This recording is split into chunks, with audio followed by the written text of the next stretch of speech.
welcome to Beyond the Brink. This is the show that explores global events that are pushing people to their limits and driving them to the brink of change. My name's Christy, and I'm here with Melissa. She's clear across the country. Hello, how are you, my friend? Doing great. It is cold and windy. So if we get some, some garble transmission, it's probably coming from my end. Can't do anything about it with the way the weather is. It's just let you know. Yeah. Hey, so if you're watching us on YouTube or Rumble, please hit the like button and give us a thumbs up and subscribe to our channel. And for those who are watching us on X Spaces, I should say, are they?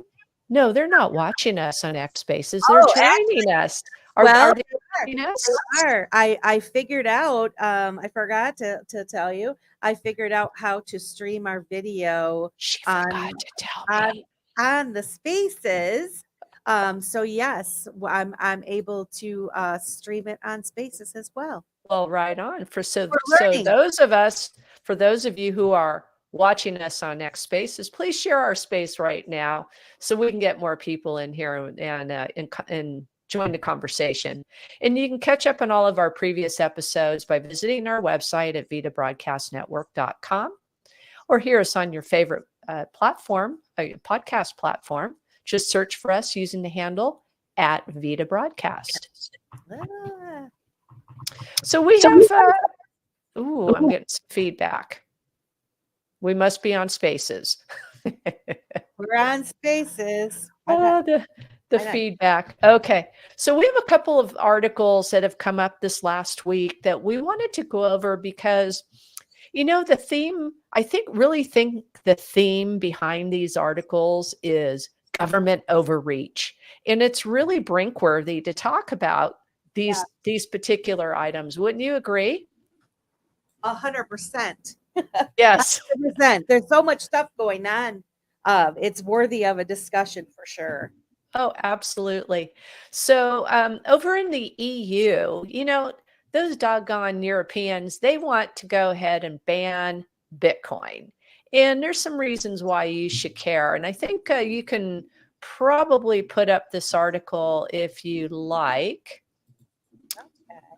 Yes, I think while Melissa's getting that up, let me tell you a little bit about what's going on.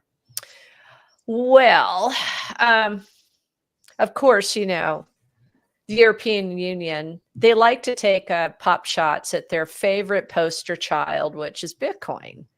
And in a controversial new report, the EU is hinting at banning Bitcoin mining across the entire region, which is just bizarre. But, really, Melissa, we all know that Bitcoin's winning, and this is what the problem is.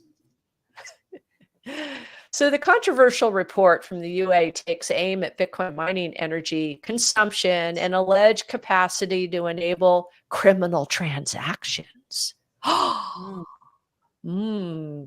Not like, the dirty fiat it has ever been used for criminal transactions. Never. No.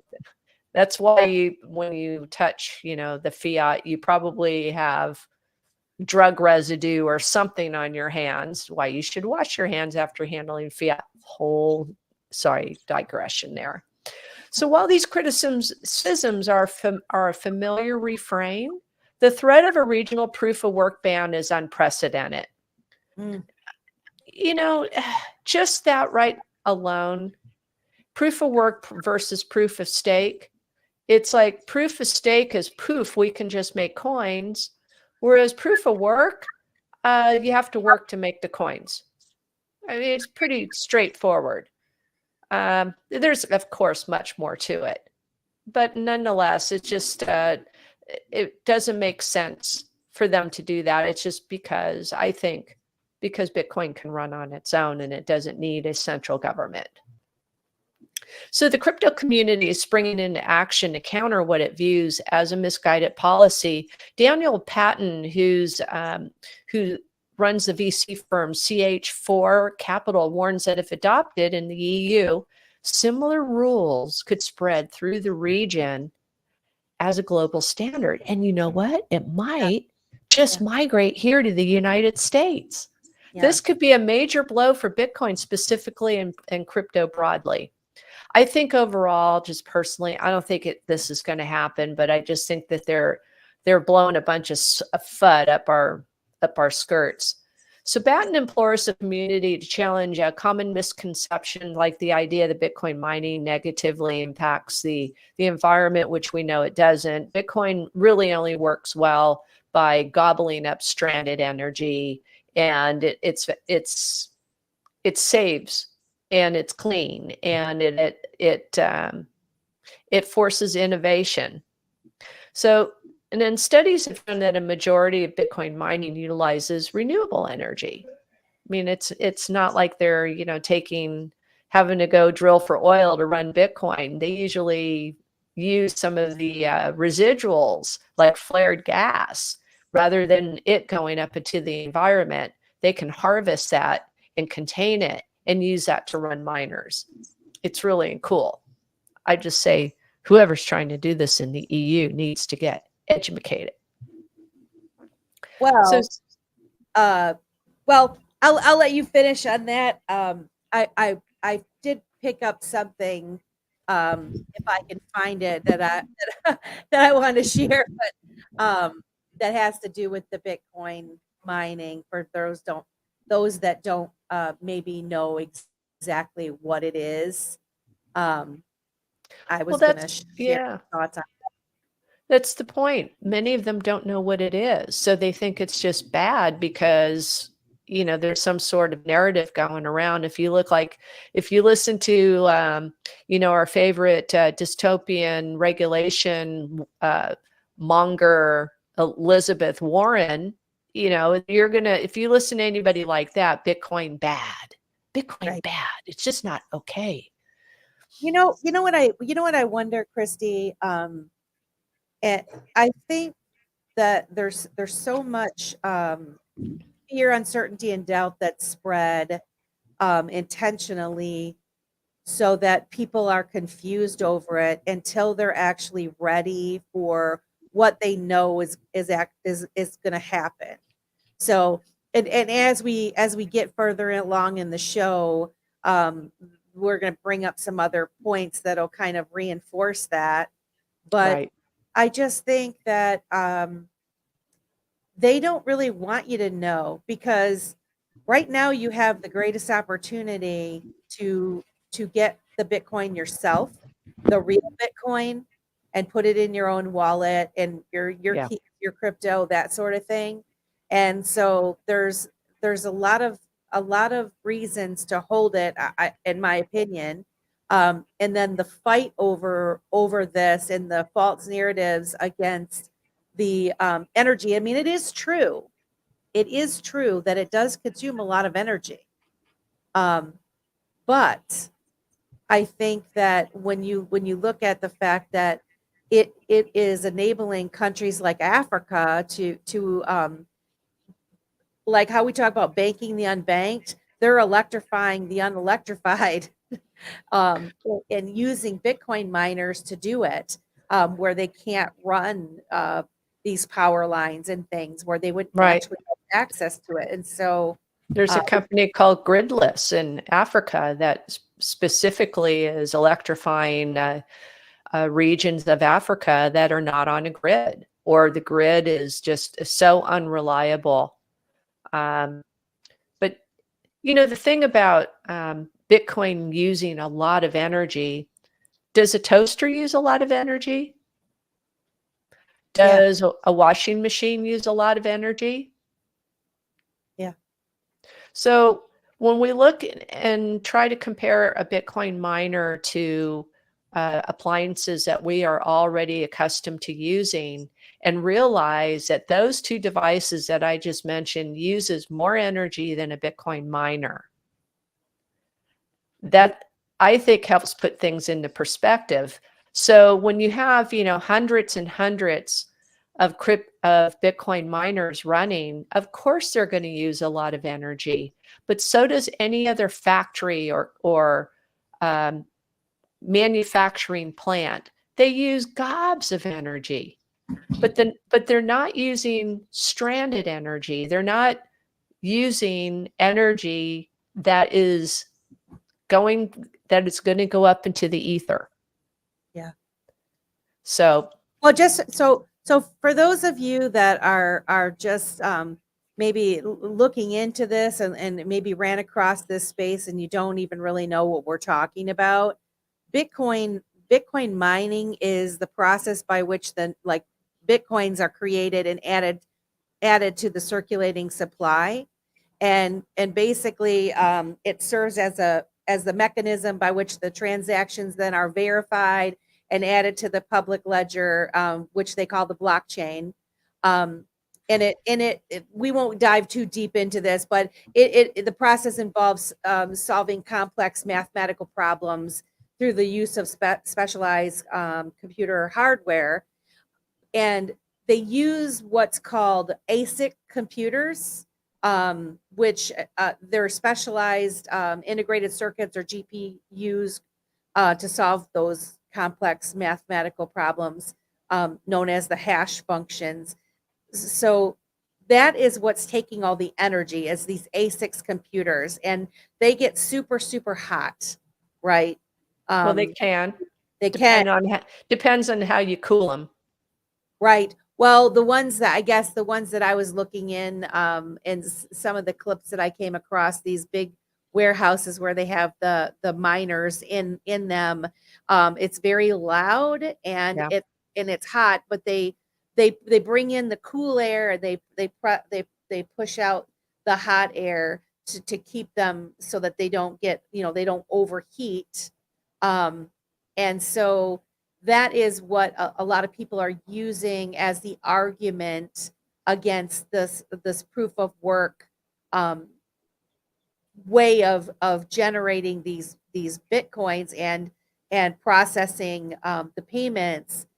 But like Chrissy was saying, it's forcing people to use the stranded energy to come up with innovative ways to use stranded natural gas or other ways of running these mining machines, and working together with agencies, electric companies, to use some of the energy that would get wasted. And so if you didn't know what the whole mining thing was, that's kind of it in a nutshell. And I'm sure that I didn't explain it to its fullest, but I just wanted people to know kind of what we were talking about before we went. And I appreciate you saying that. I just want people to know that the type of mining that you're describing is what you're going to find in a lot of large mining operations. But we're going to share here in a little while some technologies that already exist, and the evolution of mining operation will be going there. So when you talk about noise, they already know how to suppress noise. They already know how to utilize the heat generated by the miner, the ASIC processor, to cool it and disperse the heat so that the heat can be used for something else. Yeah. So it's pretty cool. But let me get back to this EU article. What's important here, and what Batten is trying to say, is that what's really important is that education. The Bitcoin mining community has to challenge the common misconceptions, like Bitcoin negatively affects the environment. They need to work on outreach to educate those who are making these decisions, because politicians don't fully grasp Bitcoin's real world utility. And we have a couple examples of them here later on in the show, which is exciting because on a local basis, we have been talking to our local civic leaders about bringing this technology in as a second place income stream, if you will, a second place technology for securing the grid, for stabilizing the grid. We have all of these windmills that are producing this energy, and there's much more energy coming into to the power plant than what they can actually put out. So a lot of it goes to waste. We're producing more energy than that will last all the way through 2030. So Now are you you've been so are you saying that the windmills they're producing excess energy as well, like the stranded gas yes, that they can't that's right. because isn't it something like electricity only it can only go so far Well, yeah, it right goes to the substation, and if it has no way to be, if it has no demand for that, it's gone. So what's beautiful about Bitcoin mining is that a smart miner, they're not going to be buying electricity at market rate. They want to buy that electricity that is going to be gone. So they are the purchaser of last resort. And so they can run the Bitcoin miners off of energy that's going to go up in the ethers, because the farther down the line, and if there's no demand for it, it goes away. It's just gone. You can't possibly store all of that extra energy. And then, of course, you know, when there's the wind's not blowing, those windmills are not producing energy. So it's a very unstable grid type of system. yeah So that's just one example. So getting into this is like educating our policymakers are really important. And then another thing is that, can we really truly stop Bitcoin? I mean, China tried to, I don't think and so. they cracked down on crypto exchanges. They banned mining, but they can't stop it. It's still happening. There's so many peer-to-peer channels. It's just can't be stopped. Well, not only that, I mean, when you look at the Bitcoin ETF that was just approved, the spot ETF just approved, and how these larger institutions, I can't remember, I listened to somebody the other day, and already with the approval of the spot Bitcoin ETF, they already hold a significant share of the Bitcoin now. Yeah. And Grayscale, BlackRock. yes, and so that should tell, I know we have so much fear and narratives pushed at us left and right about what this cryptocurrency space is, what Bitcoin is, what it's not, how you should fear it, and all of these types of things. But um, the fact of the matter is, if you push all that stuff out of the way and you look at what they do, not listen to what they say, but look at what they're doing. Right. And this should tell you that it is something worth having. And this is your opportunity right now to get your own real Bitcoin, not, Oh, yeah. not an interest in Bitcoin, your own Bitcoin. And in the future, that Bitcoin, not financial advice at all, but Well, I'm glad you said that. I speculate that it's going to be, and this is my opinion, it is going to be a staple in our future. And I suspect that it probably will be worth more than it is today.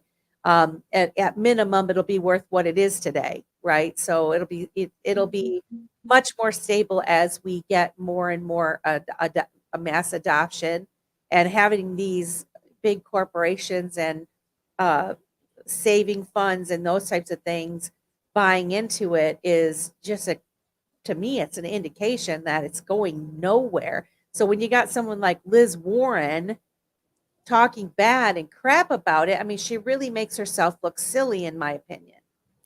The old crow. I, I'm sorry. Did I say that? Lizzie's got to exit stage left and Yeah. let some new people in. You know, after this EU announcement, you know, we're opened with government overreach.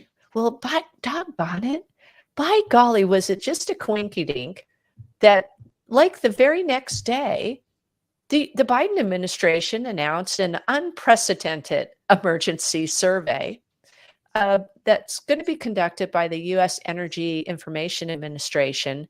And what they want to do is create a digital registry cataloging all Bitcoin mining operations in the United States. Is that a coincidence or what? It's not a coincidence. Not even a little bit. So here's what they want to do. They want to survey Bitcoin miners to provide, I mean, like what's stated in the article, granular data about their facilities, about their mining equipment, including the geographic coordinates of the mining facilities, the quantity and models of the ASICs miners. They probably want the serial numbers too for every, who knows? Yep. The facility's monthly electric consumption and identification of their energy suppliers. But what they're not asking for is how the energy is being purchased in the first place to be used. What benefits is the Bitcoin mining operations providing to the areas in which they are located? Because in every one of these mining locations, there is a benefit to the community. So like in Texas, for instance, it stabilizes their grid. In Texas, it helps in areas produce energy that is typically doesn't have a grid. I mean, you can just go on out and take this energy that's been banked, if you will, put in battery reserves and go out and run in an area that is absolutely off the grid. There's so many ways to use this. If you have hydro, if you have biomass, you have wind, solar, you name it. All of these sources have an energy source that is not consistent like nuclear is. Mm-hmm. Or hydro. I mean, hydro is pretty consistent, but doggone it, if you're in a drought, it's not going to be very consistent. Yeah.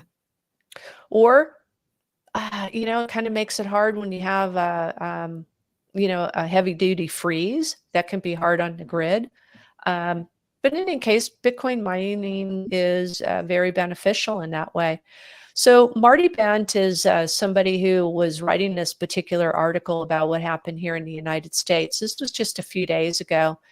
And he's criticizing the emergency data collection as like it's so egregious, such an egregious encroachment on privacy and free markets.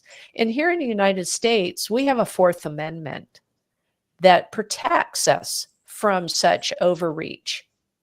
And this is where I think the rubber's going to meet the road, and it's really going to be up to these miners to say, either we're going to comply or we're not going to comply. And they really have to be. I'm sure that our lawmakers' phones are ringing off the hook. Well, so here's my, and I don't know a lot about this. I'm learning about this stuff for like in the last day or so in regards to this, but my thoughts pop up. I have several different thoughts on it. My first thought that popped in my head was systemically important, just like we have systemically important banks, right? Right. If the future truly is what we think it is, and the digital economy and Bitcoin's going to be a staple, and Bitcoin is used for more than just more than transactions. I mean, if you like, we've talked before about Jason Lowry in his position on, what he thinks it means, the soft war type thing. And then obviously using it, using this energy to this wasted energy. So it's kind of like a twofer, because you're stabilizing the network, you're using stranded natural gas and other unused electricity, and you're producing something that is going to be a scarce asset, right? Mm-hmm. And so in my mind, when I think about the importance of what that's going to be, and then of course you got the spot Bitcoin ETFs that come into play, and knowing that they're using that, some of these retirement funds they're putting the money into interest in Bitcoin and that sort of thing. So it becomes very, very important. And so part of me can see that you would kind of want to see what is out there, what is actually running this grid, so to speak, this Bitcoin network, this ledger, this immutable ledger, triple entry accounting ledger, whatever you want to call it, and the age of the ASEX, all these types of things. You kind of would want to know that if you believed that it was going to be something that was going to be systemically important in the future, because you wouldn't want those to go down if you were going to allow it to be part of the overall success of the digital economy. Do you see what I'm saying? Like, I do. However, I think if you look at the premise of the survey in the first place, it's not asking all the questions it should be asking. It seems like it's a disingenuous survey. And, that's the suspicious nature of it. If they were really asking, like, what are your energy sources? But what they're trying to do is that they're asking, where are these miners located? Give us the geolocation. Like, can we just GPS and find it? I mean, they're not like a nuclear missile site to where we need to know where each and every one of them are, because these are all private industry. These are all owned by private industry. They're tapping into the same grid that any other private industry is tapping into. So there's nothing different about that except for picking on this particular industry. So if they are going to be elevated to being something that should be defended under the Second Amendment and should be protected under the military, then I can certainly see that.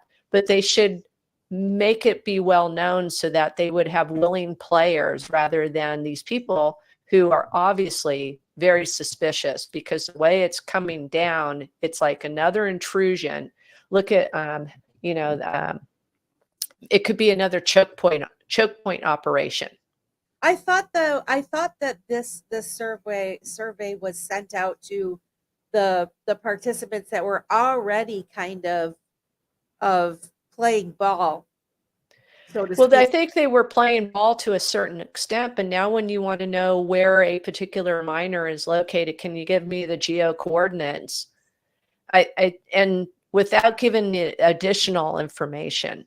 My problem with that is actually the trust in securing and having all that data in one centralized location, which the whole nature is decentralized with this community, and actually aggregating it, putting it all together in one place is pretty scary. However, I still think that, again, where they're just playing little games, really, because on one hand they make you think that we're so far away and it's not going to be part of it, and it's crap, and it's only used for money laundering and sex trafficking and drugs and all that stuff, when you've got some major energy, big gas and oil are getting involved, and now you got Joe asking for the coordinates of this stuff, and it just tells me there's bigger plans down the way. And so I don't know how you can have it actually be a systemically important operation and not have that, though. Well, I would agree, but this is not how it's being portrayed. You have dystopian war hawks like Elizabeth Warren, who wants CBDCs and does not want a decentralized, non-central bank operated currency. This is very threatening to our leaders who's supposed to be leading a free society. And So if they were just transparent about what they really wanted, because, I'm not sure if this is happening out your way, but I live in California. I mean, here in California, you can't even have, they don't even want you to have a gas stove, a gas water heater, anything that operates with gas, they don't want you to have. And now you can't even operate a gas blower, a leaf blower or a lawnmower. You can't buy a new one, a new gas operated small motor in California. So it's much more overreach and stretch. Same thing with weapons. You want to go ahead and defend yourself in the state of California. Okay, we'll let you defend yourself, but you can have a rubber band gun. But you can't have a gun that requires ammunition, because we're going to make you have to do background checks just to go get your ammunition, and makes it so cost prohibitive now to go ahead and shoot. And by the way, we want to know the serial number, make, and model of each and every weapon that you own, so that we can, maybe we should just play this next cut that might just sum it up, because I think when we start making lists, we start having problems. So the first one, when government uses reporting, I think that they're really trying to protect people who are already in place. Well, like our friend, our dystopian friend, Elizabeth Warren. I did just realize that it says your response is required by law. The report is mandatory under the Federal Energy Administration Act of 1974. Failure to comply may result in criminal fines, civil penalties, and other sanctions as provided by law. It's like $10,000 a day for non-compliance. Wow. Yeah. So it's just like well, grab the ankles. Mm-hmm. Here we come. Here's I didn't scroll down, but here's what it looks like. The actual document that they want people to. Yeah, so it's just disingenuous and at best. Link it in the description box below. Yeah. I see where you're concerned. I just all right. So you're done with this. You want me to share? Let's play. What is it? A1. A1. Yeah. I see what you mean about it, and I'm just like, well, maybe. Yeah, it's just like anything else when you have when they have freedom creep, right? When they want to, take a little bit of your freedom away. It's kind of like good versus evil, when evil creeps in your life, there's always some good with it, right? Just like, yeah, go ahead and have that. Go ahead and have that. It's okay. You're going to be okay. Just this one time. It's okay. So but you shouldn't be doing it at all, right? So this clip one, hopefully you'll be able to hear it. Government uses reporting and info requests to protect incumbents. Oh, geez, yes. We're protecting you. Let's see. Get it up here. The government uses reporting and information requests as weapons. This is how they protect the incumbents, by declaring emergency. Pierre Richard, this isn't just some random Bitcoiner. He is the VP of research at Riot Platforms. It's a publicly traded Bitcoin mining company. And Pierre Richard has not only a really good reputation, he's been in the industry for a pretty long time. So when Pierre speaks, you listen. Anyways, he says Biden has declared a federal emergency because Bitcoin is winning. I just want to read the highlighted part. As evidence, the price of Bitcoin has increased roughly 50% in the last 3 months, and higher prices incentivizes more crypto mining, Bitcoin mining, by the way, activity, which in turn increases electricity consumption. At the time of this writing, much of the central United States is in the grip of a major cold snap that has resulted in high electricity demand. So they're for unreliable energy policy, right? Then they get mad that Bitcoin is winning. They're like, oh, Bitcoin is using too much energy. They don't specify the fact that Bitcoin miners have to use stranded energy. Bitcoin miners have to use isolated energy. If it wasn't isolated, if it wasn't stranded, it wouldn't be economical for Bitcoin miners to use it. They had like, and that's like kind of like a disservice, because it's telling the American public, or telling people that are not informed, that they think that Bitcoin miners just set up shop in the middle of New York City, they plug them in, and everyone's electricity bills go up. No, why would they do that? That's too expensive. They're going to go out of business. So they go towards, there's a dam in the middle of nowhere, right? It has excess electrical capacity. That's perfect for Bitcoin miners. Now, all of a sudden, that excess energy that would have otherwise gone to waste has value. Nice. Yes. I think that helps sums up what we've just been jibby-jabbing about for, about 20 minutes. So he's saying that they have to use the stranded. Yes. And the reason being is because they get a discount, right? They're getting a discount on the gas also for participating in kicking it back. But are they buying the stranded natural gas? Yeah, they're called the buyer of last resort, because if the energy supplier cannot sell that energy, then it's gone.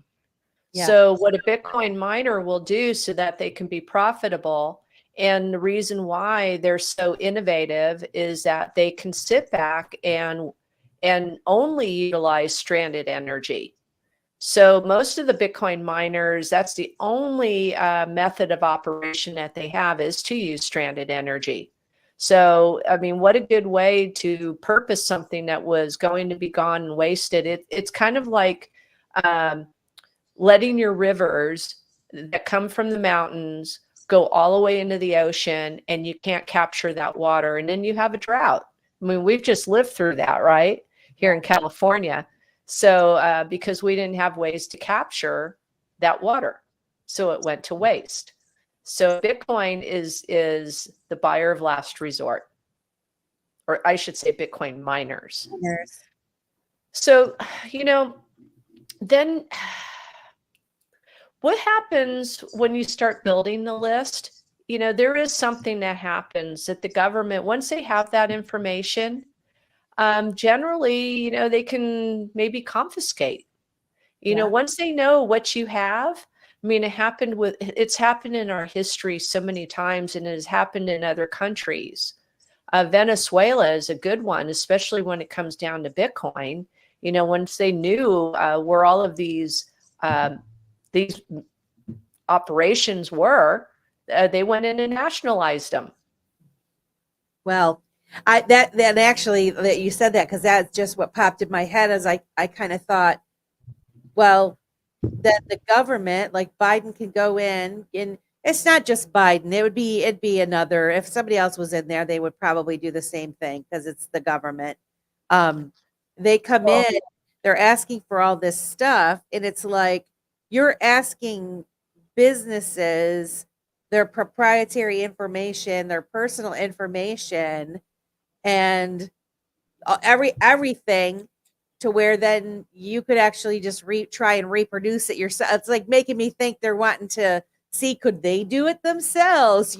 Government has never built anything, operate anything. They can confiscate and they can tax, but they don't produce anything except headaches. Yeah. And regulations. Good point. Honestly, I mean, do you know of any government that's ever manufactured anything? Well, what about I guess they weren't manufacturing themselves, though. See, they're not designed to. That's not the objective of a government. We don't really want them to be doing that. Well, no, but when they try to come in and partner, these public-private partnerships, they're really not ever doing any of the work. They're in there creating more of the regulations and creating more of a tax structure. It has always worked that way. Yeah. But why don't we go and play, what is it, A2? What comes after the government builds a list? That one's kind of what? After you register something with the government, they build an extensive list of where that thing is located, where they can find it. You know what comes after that? Seizure. Why else would they want this type? Okay, Let me ask you guys something. Video games use more electricity than Bitcoin miners. Toasters use probably more. Washing machines. Do you see them going out in public and saying, please register your washing machines with the US government? This is clearly politically motivated. This has nothing to do with energy consumption. What this is really about is that Bitcoin and Bitcoin mining is a threat to the status quo, but they cannot overtly say that because it's too obvious.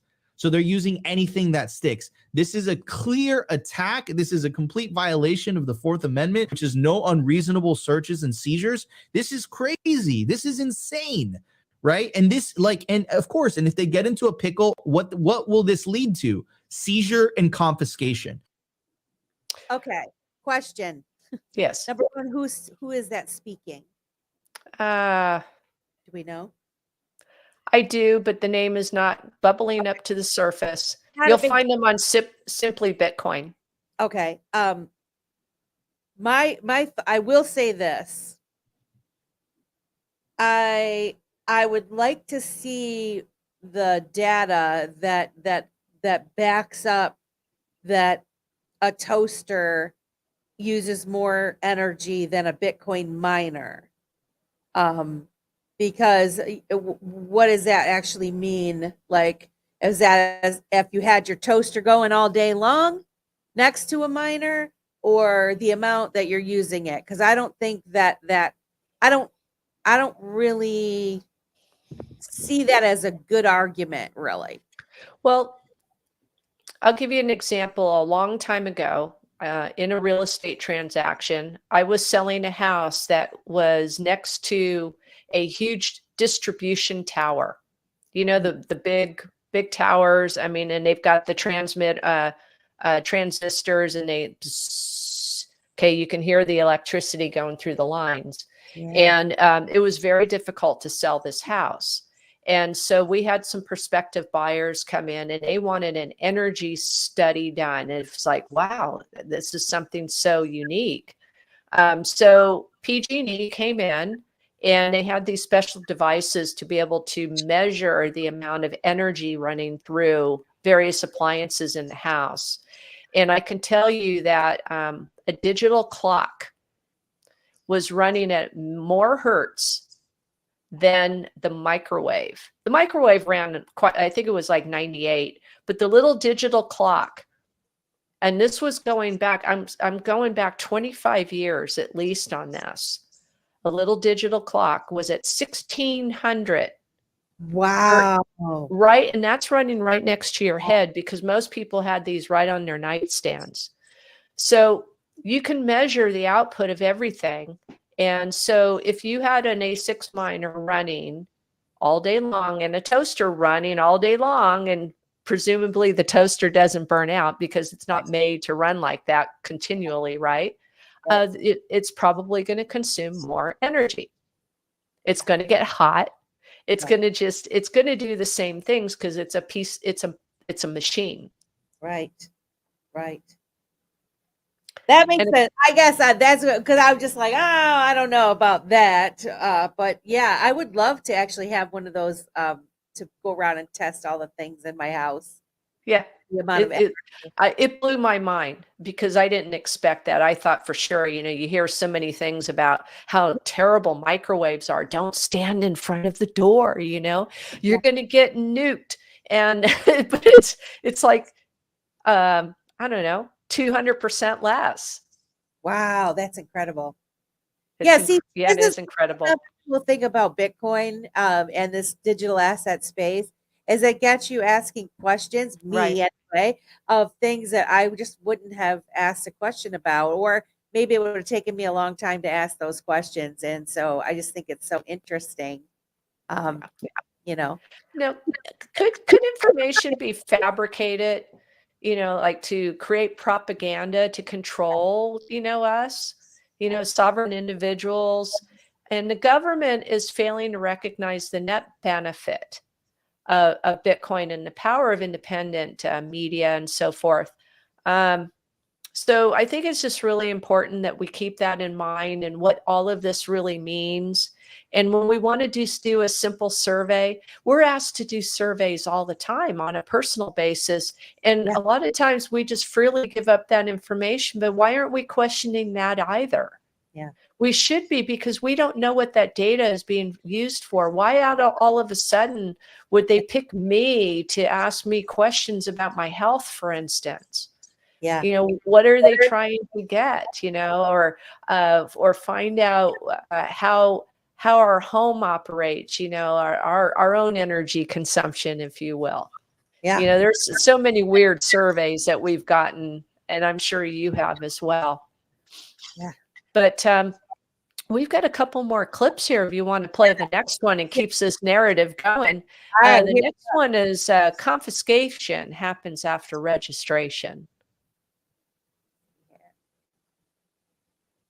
Confiscation is what happens after registration. I have so many thoughts and so many feelings about how dangerous it is when a government decides that they want to attack something. And that's why it's so important that we get your coins in your hand. Like, just go and do something that takes the power away from the government to be able to do it. Up, I don't think you can see it, but just hanging right there is the executive president order where they confiscated all the gold in 1933. And somehow miraculously gold prices doubled after they confiscated the gold nearly 100 years ago. That gold was only able to be confiscated because A, people complied, and B, gold was in custody. And so, registration is the first step towards custody. We've seen an attack in the EU, as you guys were talking about the other day, on personal wallets. Like, now they're going after minors. This is 100% fabricated. This is 100% a concerted effort to make people less sovereign. Because when sovereign individuals arise, when sovereign individuals are empowered, they are way harder to control and therefore harder to push a narrative onto. Very true. We're having a great awakening right now. I mean, what's been going on in the last 3.5 years? I mean, the people who, we've been awake a long time, and we're going, gosh, will anybody really wake up, right? And now we're starting to see these people, and they go, can you believe what's going on? And you're just sitting there and saying, oh, I'm so glad that welcome home, sister. I am so glad you've made it over to our side, because we have got to become aware of what's going on. And this is the pushback. People awake and realizing that we've been getting our personal freedoms have been nibbled away. I mean, we're being asked and having fed down our throats about cow gas, and how bad that is for the environment. Oh, and carbon is so bad. Well, carbon is so necessary for life. It's just, and all of these other narratives that they're trying to make us believe in without questioning it. And we just so freely just go like sheep and give up. And next thing you know, they put a little fence around us and we are locked in. Yeah. We can't let that happen. No. And so whether it's our Bitcoin, it's our guns, it's our toasters, our washing machines, our gas stoves, the type of automobile we're driving. I mean, gosh, if you buy a new automobile now, it is going to be pretty much all electronic, even if it's not an EV, electric vehicle, where somewhere along the line, somebody can tune right into your VIN number and turn you off, whether you have an EV or not. So it is, we operate out of a lot of trust, and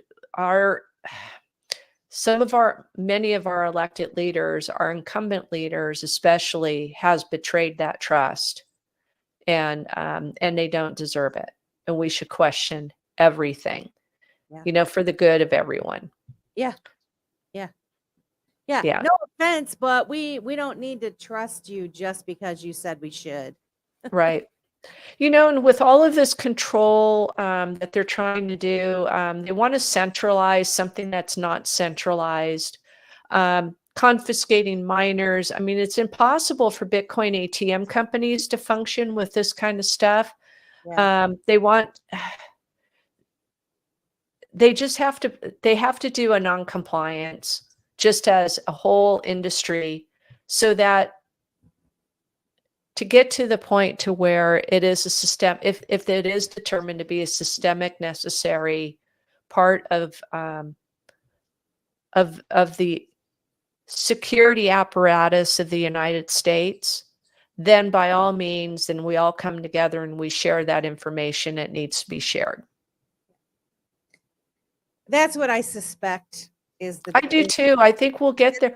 You know, Jason Lowry, I think, had some very valid points, but we haven't heard too much from him lately. And maybe because there's some very important things going on, or maybe he's been silenced too. We don't know. But he brought out some very interesting points about how it could be a systemic security apparatus, right? But we don't know. Let's be honest about it. Yeah. So, Very you know, Bitcoin being declared a threat to democracy and the federal government to attempt to ban it only proves the need for more Bitcoin. So we have another cut. It's doubling down on the climate change FUD. And the reason why Bitcoin exists in the first place. We have ERCOT in Texas Sorry. showing and proving that Bitcoin mining improves the electricity My grid. We share have window is countless one of it. examples of Bitcoin using stranded energy, literally helping. I apologize for that. You want to finish your thought? No, it's good. Go ahead. Small cities and small towns improve their electricity, providing jobs. None of this matters. All they really care about is just doubling down on the climate change FUD and scaring people and basically saying, you know, moving from, oh, we're going to boil the oceans to what, Bitcoin uses too much energy, to these Bitcoiners don't care about the environment and we should shut them down. And like Adam said, until people wake up to the propaganda and the FUD, like they will continue to use these low-hanging fruit excuses for trying to clamp down on Bitcoin. And someone trolled in the chat saying, finally, the US government knows that Bitcoin is going up forever. Like, I love the highlighted portion that Pierre Rochard said. It's like, oh, there's a federal emergency because Bitcoin is winning too hard. You know, Bitcoin went up, what, 50% last year. And oh my God, they're going to bring more miners to the network and they're going to use all the electricity. And like, we wouldn't be in this position if you guys weren't robbing everyone blind with fiat money. Like, this is the whole reason for Bitcoin. Literally anything you guys do in the federal government or central bankers, like, you are the very reason for Bitcoin's existence in the first place. Mic drop. Boom. Well, that's true. If you think about Bitcoin's origins, what happened in 2008? Yeah. The house. Okay. Yeah. 2008, the white paper was being written. 2009 is when the first on-chain transaction happened in January. You know, it is no surprise. And then the first message inscribed was to the Chancellor of the UK. Remember? I didn't know that, actually. So it is about our sovereignty. Our banks collapsed in 2008. The only way to save it was to print money ad nauseum to a point to where our fiat dollar is so debased. Do you think, you know, that we have a shortage of eggs? Okay, first of all, let me back up on that. We were talking about food plants earlier. Well, what's been going on with our food plants? All of a sudden they're blowing up. Propane explosions, methane explosions. You know, oh, there's too much fertilizer built up in the big chicken poop pile that we had on the side of the factory. You know, that's been there for years, hasn't been a problem. And then we have these massive, devastating fires in poultry plants, meat packing plants. I mean, why? It's very interesting. Yes, something is not right here. I It- think. It's yes. So we need to be, when you tax the people, you put people in prison. They're in prison. I mean, homeless. My point about chickens. Sorry, I got off the base there. When you're paying $6, $7, $8 a dozen for eggs, it's not because we have a shortage of chickens. Okay, they can go ahead and burn them up, and all of these plants that have gone up in smoke. But you can get a chicken from a chick to a producing hen in, what is it, like 6 weeks or so? Yeah. It's not that long. So by this time, since we've had such a supply chain interruption in the last 2 years, eggs should be back down to the prices they were a couple years ago. But no, the real reason is because we printed so much money. We printed $6 trillion since 2020. The only way you do that is by adding a decimal point to the front end of our dollar bill, making it much less in value. Yeah.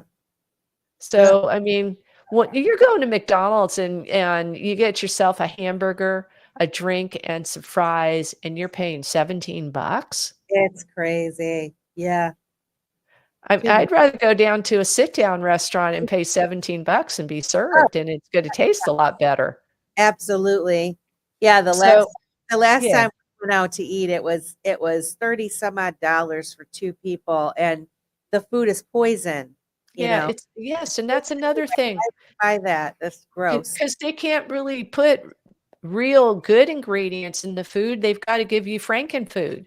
Yeah. So, in any case, I mean, we've beaten this thing up pretty good. We've got a couple of examples that where you have a different perspective on what mining is doing, and we've talked offline here, Melissa, about what we're trying to do out here in our little neck of the woods in California, and educate our local leaders, because we have these natural resources, and we have managers and elected officials who only know how to do what they've been doing, since they got on the job 30 years ago. They clamor for grants, and every time a grant, and you're in a big state like mine, they put 2 grants up, one for the North and one for the South. Out of 55 counties or so in our state, that means 2 out of 55 are going to get a grant. Okay. And what do you have to give up in that grant to even qualify? Right. So I can tell you, we're giving up our firstborn, secondborn, our cousins, our brothers' children, all of those, and future unborn. I mean, being really snarky, but we're giving up so many things. The last grant I saw, we were giving up 82 items to qualify for a grant. Wow. 82. That's a lot. And we apply for grants all the time. Your state does it. My state does it. Every state in the union does it. Yeah. In their counties, everybody's clamoring for grant money that comes from the federal government, where they're just printing, $6 trillion and more. So it's going into servitude, right? Yep. Without a fight. Yeah. Without a fight, without even really realizing it. So when you bring in Bitcoin mining as a plan B, as an addition to your grant process and your property tax process, your sales tax process, the things we've been doing that is no longer effective, but they're still going to be in place, and they'll probably be in place throughout our life, the rest of our lives, before something new comes along. But Bitcoin mining can be a second revenue source, very much like other states, like Alaska is now looking to Bitcoin mining to supplement what they were getting from the oil refineries, from the oil stores that were discovered in Alaska. And the exchange for the Alaskans were that if you allow us to extract your natural resources, we're going to pay you a royalty. Yeah. Well, they're getting screwed on that now, especially when the oil leases are getting shut down and more regulations to go ahead and mine or drill in Alaska. The Alaskans who want to sell their resources, they can't because the federal government is getting in their way. The people of Alaska are being hurt. So what they want now is to do Bitcoin mining and do the same thing that they were doing with the oil. Interesting. So keeping that in mind, it's just like, yeah, we can do that here. But here's a town in Georgia, I think it's Sandville, Georgia, who brought in a Bitcoin mining operation. They didn't do it themselves. It was private industry that came in there. But what private industry is doing for this town is creating tax revenues that is actually decreasing the property tax base. And their citizens love it. So if you want to play that, that is, I think it's A5, is it? Georgia increases tax revenue. Oh, yep. Sorry. No.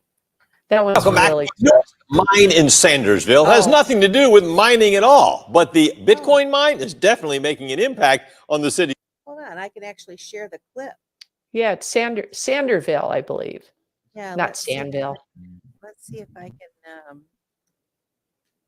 can share the. I don't know if it'll actually show the whole thing. It's kind of small.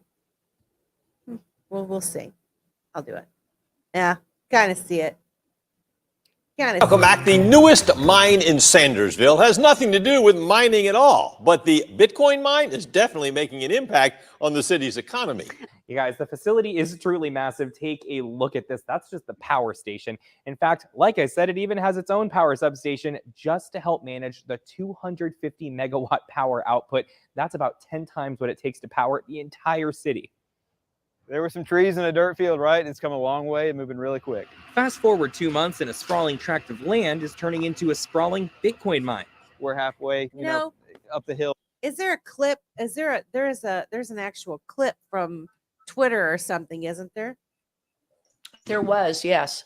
Yeah, I think I'm sharing the wrong thing. That's why. Well, that's okay. You were doing one. Let's just listen to it. Okay, because you couldn't really see it, and I felt bad about that. Yeah, I don't know, where is that clip? Let me see. I think I know what you're talking about. Yeah, I think it's a Twitter. It is. Twitter. And I don't know if it's, let's see. Yeah, this is, let me see if I can. Okay, here we go. Let me try. Did you find it? Good. Unless it stops playing. All right. Sorry, guys. Doing my best. Do that. There, that looks better. Nothing to do with mining at all, but the Bitcoin mine is definitely making an impact on the city's economy.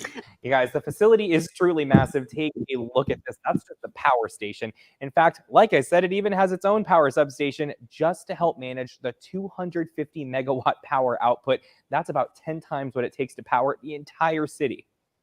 There were some trees in a dirt field, right? It's come a long way and moving really quick. Fast forward 2 months and a sprawling tract of land is turning into a sprawling Bitcoin mine. We're halfway, you know, up the hill right here with 6 buildings coming up. Each one as long as the Titanic, all of them housing computers just like this that crunch numbers all day to create Bitcoin. Think of cash for a digital age. That's what Bitcoin does. So Bitcoin, unlike some of these other cryptocurrencies that have a CEO, there's no CEO of Bitcoin. CleanSpark Chief Communications Officer Isaac Holyoke says that's why the company's posted record profits.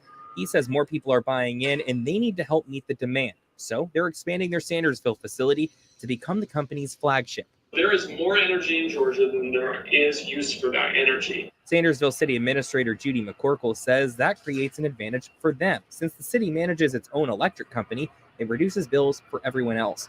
Homeowners could see the benefits on their property tax bill. At some point, could see that property tax being rolled back to almost nothing, almost 0%.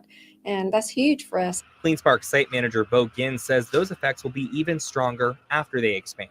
We're sending over 6 figures back to the city each month, and that's going to be very significant coming on post expansion. He estimates they'll pay $500,000 a month in taxes alone. That's about $6 million a year. That money is money that the city wouldn't be getting. It's going to schools, to roads, to other community infrastructure that may have been neglected for a while.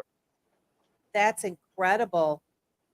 So I can tell you, a town like I live in that produces their own energy, I believe, I see on their balance, their balance sheet, like 21 million or so that they have in reserves and, property tax basis.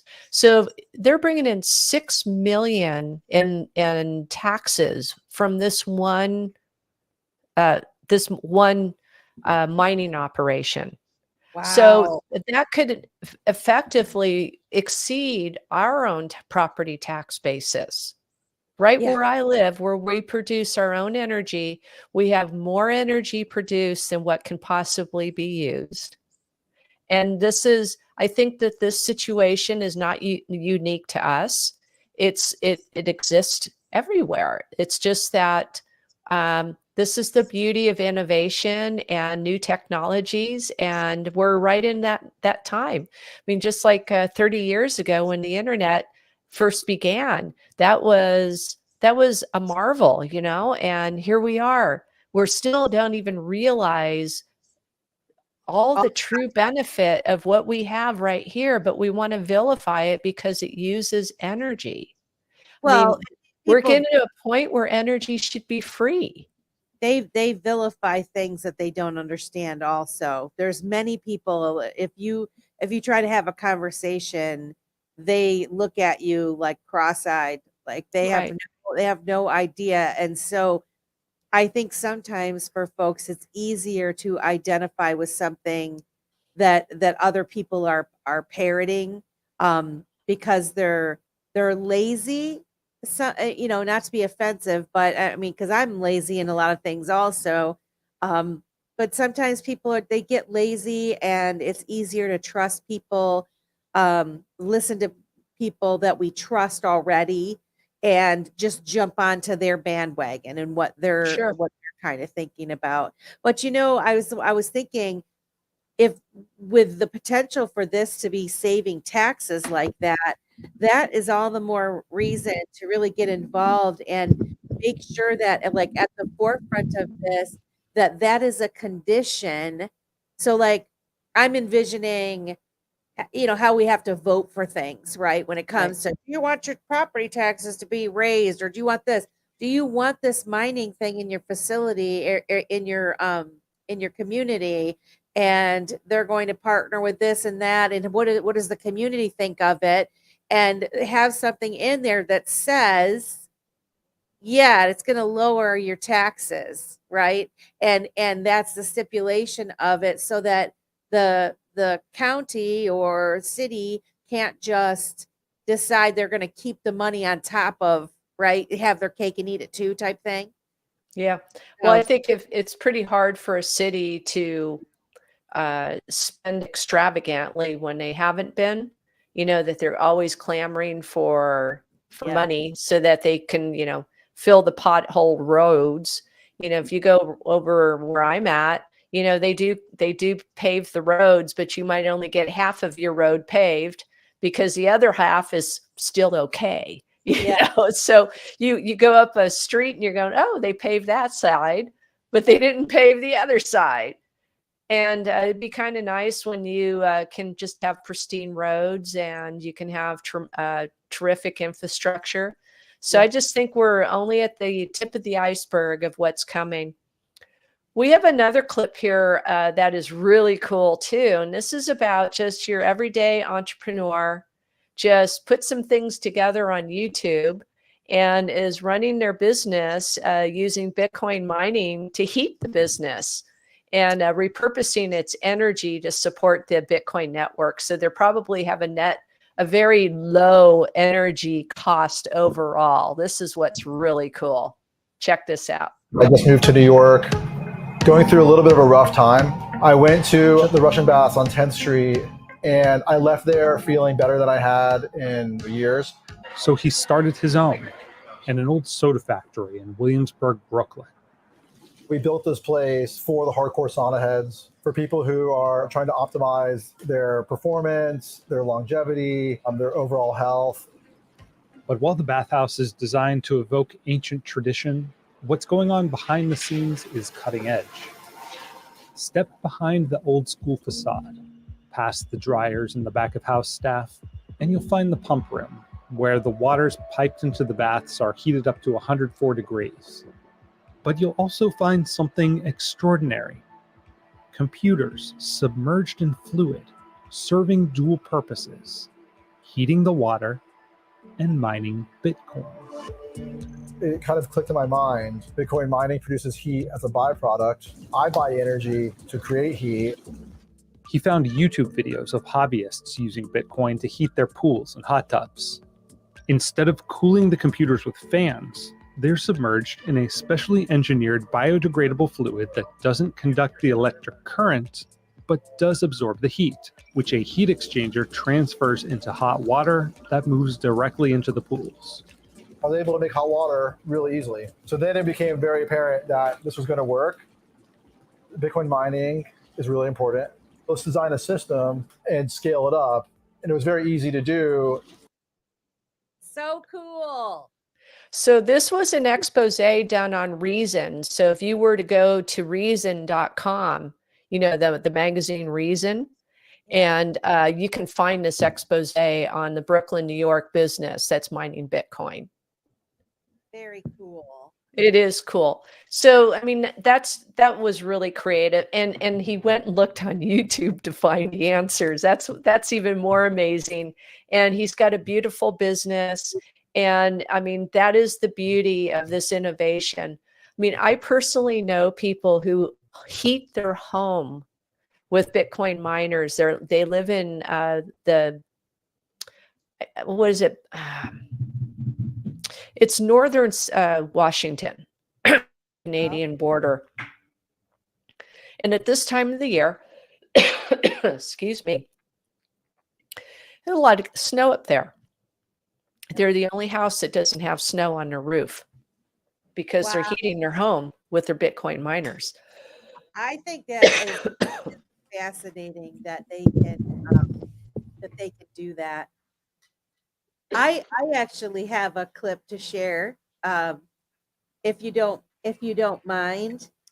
While I was researching a little bit for the show, I came across this. It's called Dirty Coin, a documentary about Bitcoin mining, and they're still in the middle of production on it.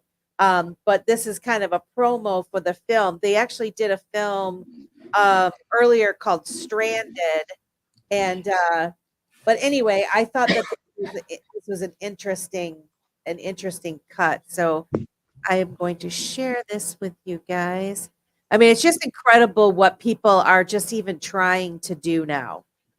I'm so excited to see what the future holds. All right, here we go. When I'm talking about flexible load and even data centers, everybody's fine. And the moment I say the word Bitcoin, conversation's over. By one estimate, annual global Bitcoin mining uses more electricity than the entire nation of the Netherlands. Bitcoin in general is wasteful by design. One Bitcoin transaction is equal to throwing away 2 iPhones. Burns as much electricity as the country of Argentina. It's wrecking their grid. Doesn't make any sense. It's a giant pyramid scheme.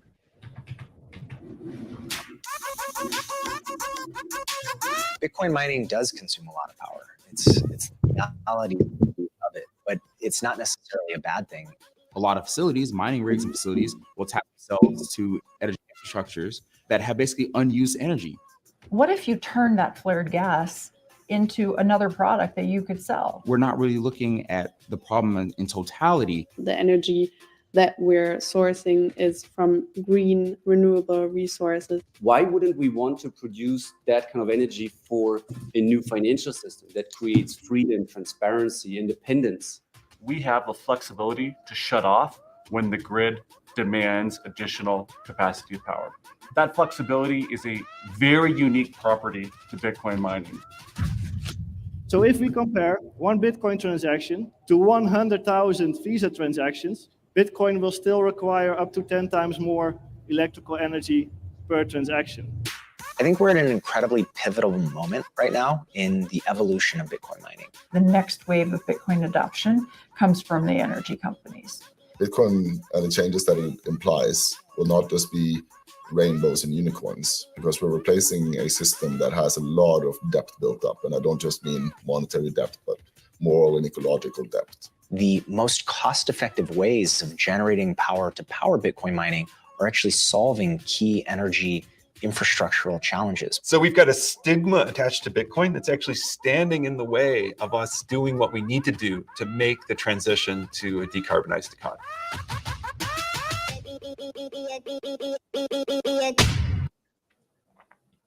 I think that's going to be an awesome documentary, and I think they're kind of, you know, they're putting those talking points out there and making it not just to grab the Bitcoiners' attention, but also the folks that are against it, in hopes that more people will watch it. So I'm excited to see what the end product of that documentary is going to be. Me too. That was a good find. Yeah. Yeah, I'm going to link all this stuff in the description box. It might be tomorrow, folks, but we'll link all these articles and stuff for you guys to be able to check out yourself. Yeah, it's pretty good stuff, wasn't it? Yeah. Yeah. I'm excited. I'm excited to be part of the people who are pushing the narrative and say, well, why not? Why aren't we doing this? We figured this out on our own, and we see such value in this. Why not just give it a try? Yeah. You know, before we end, and only because I put it in the description box, I just wanted to touch super quickly on the Argentina government and their latest news on that. Okay. You know a little bit about that. What did you find on that? Well, basically, Javier Milei, you know, he is a he's pro Bitcoin, and he initially wanted to just, you know, eliminate all taxation to do with Bitcoin cryptocurrency, but he came through, and I want to find my notes on this so I can be more specific about what I'm talking about. But in any case, article, do you want me to share it? No, I had my notes here. Okay. Well, I did have my notes. I can pull them up. But basically, you know, they passed a bill which basically says they're not going to tax Bitcoin if you buy it. Okay, what they want to do is promote the ability to actually use it and start having it migrate through the country. Okay, otherwise it's not going to be adopted. If you don't use it, it's not going to be adopted. So that's the benefit of it, is no more tax in Argentina for, well, it's not true. The Bitcoin tax is no more. It is still taxable. This is what I was going to show. Yeah. There's a misconception because there's these articles and people don't read the article. They just read the headline. Argentina government removes tax on Bitcoin, and that's not true. Exactly. So what they did is that they, you know, Javier wanted to scrap the taxes entirely, but they had to have a compromise. And really what they have is they're imposing rates up to 15% for cryptocurrency holding and transfers. And those are now entirely free. That's what it was. However, There is an exception. Capital gains exceeding a minimum threshold will be taxed. And if you're just buying digital currency, there's no tax paid. So, and also the bill enables declaration without proof of origins for cryptocurrency. So potentially it offers inflation protection for workers who are paid in crypto or using Bitcoin to circumvent unreliable banks, because that is a problem in their region. But domestic adoption remains key. And the door is wide open. And so it's just, the question is will companies and citizens embrace cryptocurrencies wholeheartedly? It's hard to say. I think that they will, if they don't have so much pressure on them, because it was pretty well locked up with the way things were before Malay got in. What did you find? Well, I just found that, well, let's see, I'll show you. What I did find was that people were confused on the fact that they thought that it was going to be no tax on it. And basically it was that omnibus bill that, I mean, I didn't realize how similar their governments to ours, but with him being in the minority, he had to make some concessions on this bill, because apparently originally crypto was part of the bill. And what it was is they're wanting residents to declare some of the stuff that they hadn't, right? They were going to give them a break on the penalties for not claiming certain income. And crypto was originally part of it. That's the way I understand it anyway. And it was going to be, if you did it within this amount of time, there was like a 5% penalty, and then a little bit longer, it's 10%, and then 15%. And so it's really trying to encourage people to claim that they had it. And then apparently they had to make the concession on the crypto, and they took that out of the bill, and people got excited thinking that meant that crypto then was not taxed at all. But that's not really true. And you still have to pay the tax on the capital gains part of it. But like you're saying, if you're not doing it, if you're not selling it, then it's not taxable.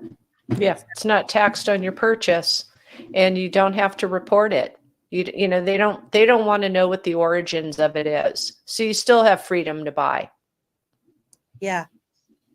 Somewhere along the line, I'm sure, you don't have to report it, but the exchanges that they're working with, it's just like here in the United States, the exchanges, have to do some sort of reporting on certain dollar values.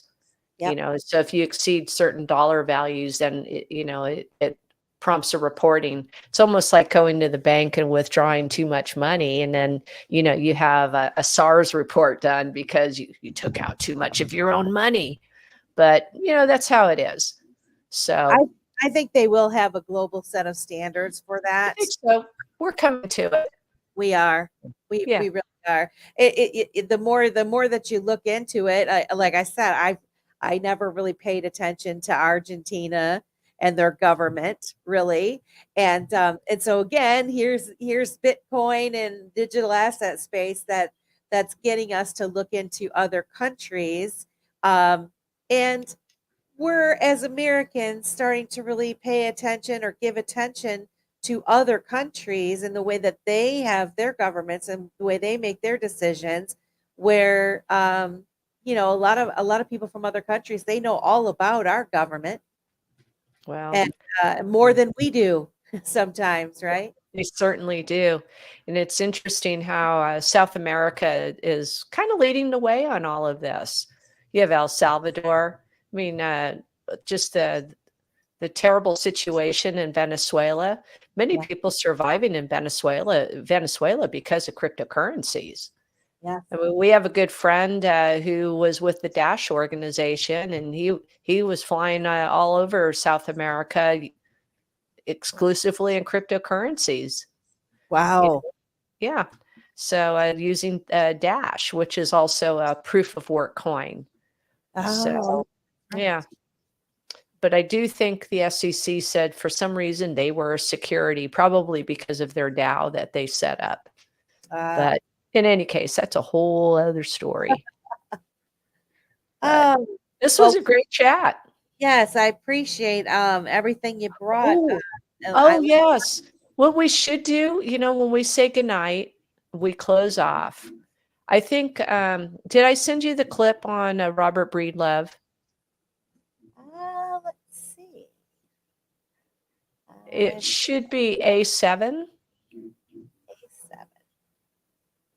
A7. It's not a link. I didn't send the link. Maybe not. Oh, maybe. Okay, that one's on me. I don't think so. If you have it, if you want to send it real quick, I can. Let me see. Can I put it in the chat? Let me see if I can put it up in the chat, if it will let me. I don't know if it will let me. Let me just send this to you real quick. Because it's a good thing to end on. Yeah. Let's see. Okay, of course, my email server's now going slow. So while you're doing that, I'll just let everybody know. Thank you so much for watching the show. If you would please like and share and subscribe, it really does help the channel. We appreciate everybody that's come and that participates and puts your comments and your questions, and we really appreciate you. And also, I am going to put all of the links to the things that we discussed today in the description box. Then, like I said, it's probably going to be tomorrow. But were you able to find it? Yeah, I just sent it. Oh, did you send it to my email? I did. Okay. I am going to open my email right now.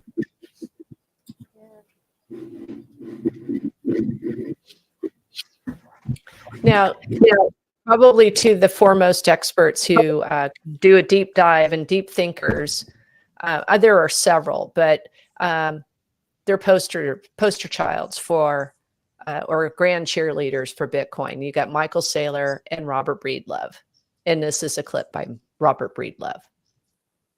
Is it the Dr. Hans one that you No. just sent? No. Well,